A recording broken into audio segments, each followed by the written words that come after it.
Yung dragon tattoo sa ribcage ni Viva Max Teen. Yun. So, instead of black, ginawa natin siyang red color. Also, the shadings. Ang gusto niya kasi, inner boobs. And sabi ko, nako, you're so blessed. Hindi makikita dyan. Sayang lang. Sabi niya nga, gusto mo yung lakos na lang, yung nakakagat. Negative. Using Tech Product Philippines, yan, ginamit natin siya para sa stencil natin. Meron din silang foaming, pamahid, yung ointment glide.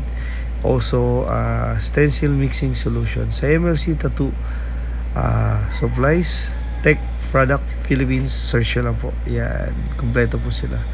Naka-live tayo sa Memo TV FB Live, FB page, yan, check nyo.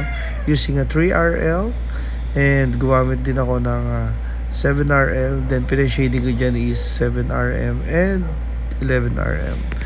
Ang ginamit kong kulay naman is red, crimson, tapos gumamit din ako ng scarlet, and at the same time white o pink, and minix ko lang, kumbaga dark to light din. Ganun lang naman, para hindi kayo mahirapan. Parang lagi lang dark to light. Right. Nako, voltage ko dyan is 5.5 para walang trauma. And yun, umaga na naman tayo, nagbo-voice over tayo. Ganun lang sa buhay, be consistent. Later after lunch, meron tayong session. And yun, sa lahat na gusto magpatato, may always on the go, 24/7 tayo lagi, kahit saan yan. Don't ask my place, where is yours?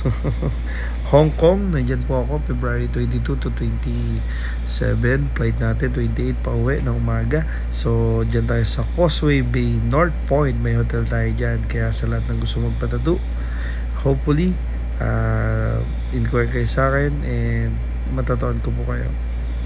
Sa lahat naman ho ng gusto magpatato dito sa Philippines, kahit saan po yan, even Davao or Visayas, Mindanao, di ba? Abot po kayo ng aking pangarap. Ito nga pala birth month natin.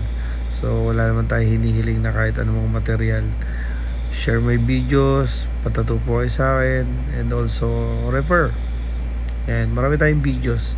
Gumagawa tayo ng motivational, also mukbang, food trip, and live tattoo.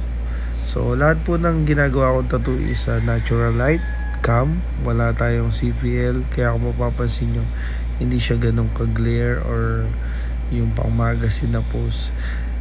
Kumbaga, I want to be natural lang naman. Kumbaga, parang makita mo yung sa camera, sa live, and sa personal, 'di ba? Walang daya. And so kung mapapansin nyo, pag mabagal yung voltage, walang trauma yung gilid, 'di ba? Walang pamamaga. And so maraming salamat po Medyo sleepy na tayo, pero i-upload muna natin to bago tayo matulog. Ganun lang, raw video lang pero consistent. Market yourself, isigaw mo sa mundo kung ano yung offer mo. Huwag kang tatamarin, huwag kang mawawala ng tiwala sa sarili mo, and huwag maging emotional. Hanggat may ambon, salo ng salo. Pag matumal, magpahinga, mag-aral, mag-ensayo. Then panibagong araw, panibagong bukas, bakbak ulit, 'di ba? Ganun lang buhay. Babaguhin na sipag yung buhay mo. Thank you, Lord.